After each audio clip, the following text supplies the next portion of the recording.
Okay, so my forces, I have 6 royal pikes that are gold. Actually, I see 1 experience chevron, so this is probably 25k. So the 6 gold royal pikes, they also have 1 experience, and then 2 phalanx pikemen that are silver. Got 6 Cretan archers that are silver, and then I have 6 companion cav that are gold. What I normally do when I set up my deployment is I put the archers into loose formation ahead of time. There's always, almost every battle I've been in has a skirmish phase, so I just go ahead and prepare for that. And then normally, yeah, there I just did it. I take my phalanx troops out of phalanx formation. That helps them move a little quicker in the beginning of the battle to get into whatever position I might need. And generally I just keep my cav here at the back. I used to put them off on the sides, but I found it to be more flexible just to have them in the back. I can move them to whichever side I might need as the battle progresses. Okay, so my opponent, we can see he's got 4 Silver Shield Legionnaires that are in Testudo. They seem to be... It's hard to see these flags. I think they're gold with 3 experience. So they've got max upgrades. And then we've got 1, 2, 3, 6 regular archers. That's all Seleucid has, is regular archers. And they appear to be bronze. My opponent has 5 cataphracts. This is a pretty nice force here. Cataphracts are my favorite unit, so I was a little bit jealous of this, that they weren't on my side. But they're gold, so nicely upgraded. Very good troops. In the back he has 3 Silver Shield pikemen that are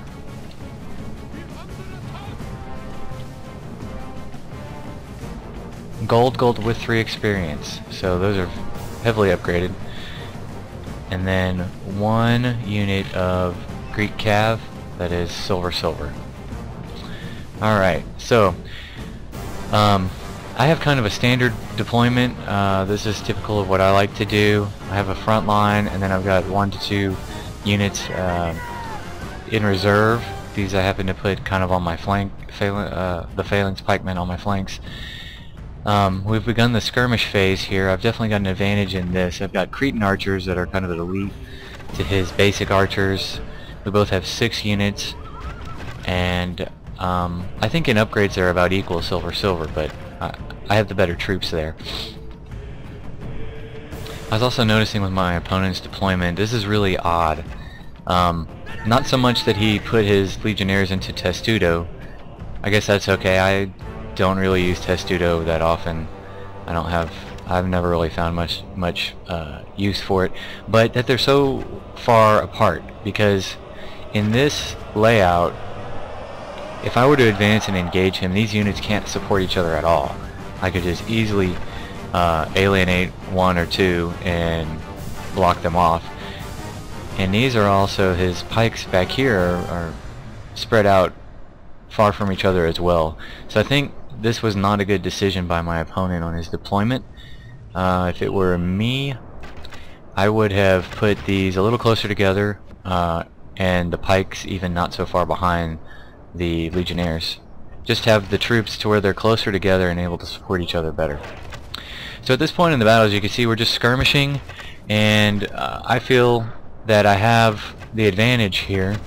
I have the advantage in this skirmishing, so I don't see any need really to push or rush or press my opponent at this point. I'm just gonna play it safe, let my advantage play out, wear down his skirmishers, hopefully completely, and then use my skirmishers that are left to start picking off his main troops. Now I did something here that was a mistake. I left my phalanx troops out of phalanx mode.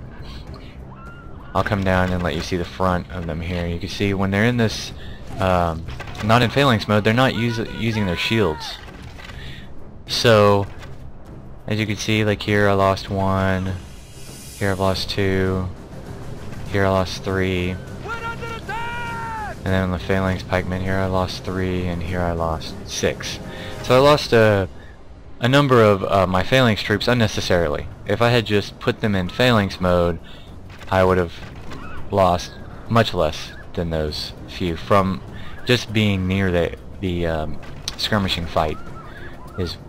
So the arrows of the opponent were landing short and hitting my phalanx troops.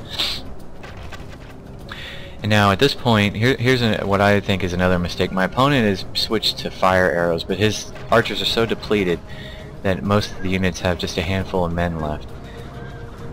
Now I've noticed that whenever you use the fire arrows, your rate of fire goes down drastically, probably half. So for every volley of his fire arrows, I'm getting off 2 volleys of non-fire arrows, which means I'm increasing my skirmishing advantage because I'm killing off more of his faster. So at this point, having whittled down his archers all the way, I decide I'm just going to go ahead and engage with my pike troops and get this infantry battle underway.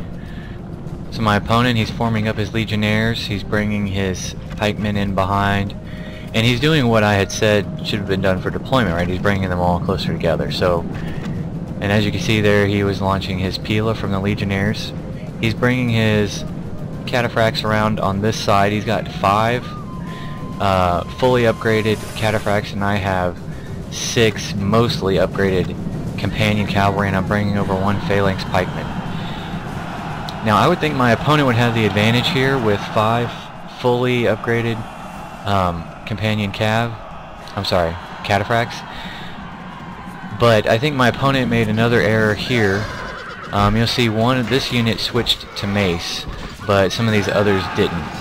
Looks like only 1 of them switched to mace. The others are still using the spear, so that was a mistake on his part. He also peeled off 1 of them, 23 strong, to start chasing down archers.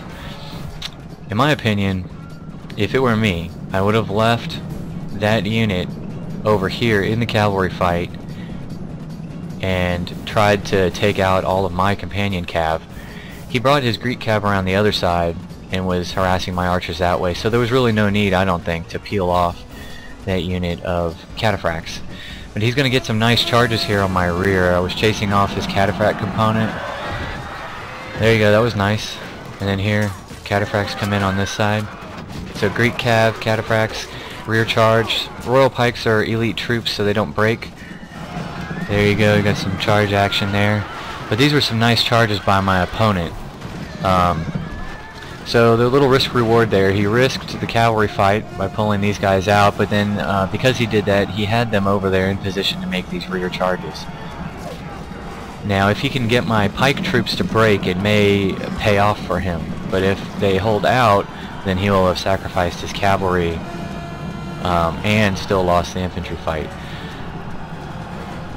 So let's see.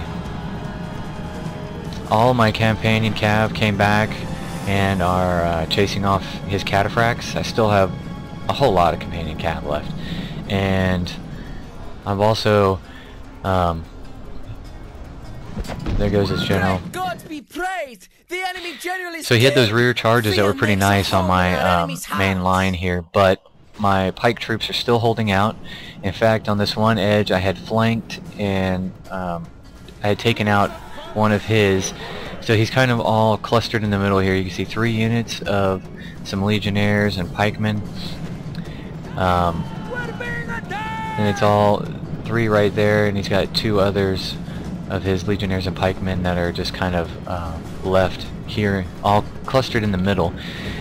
So he's trying to do some maneuvering here on my single weakened pike unit, but the legionnaires, they've been fighting the entire battle. They're tired and worn down, and they just break. Okay, had a nice rear charge there on his pike troops to break that. The enemy fought well enough to stop and not to defeat. The little block he had there in the center of the line, and that was enough to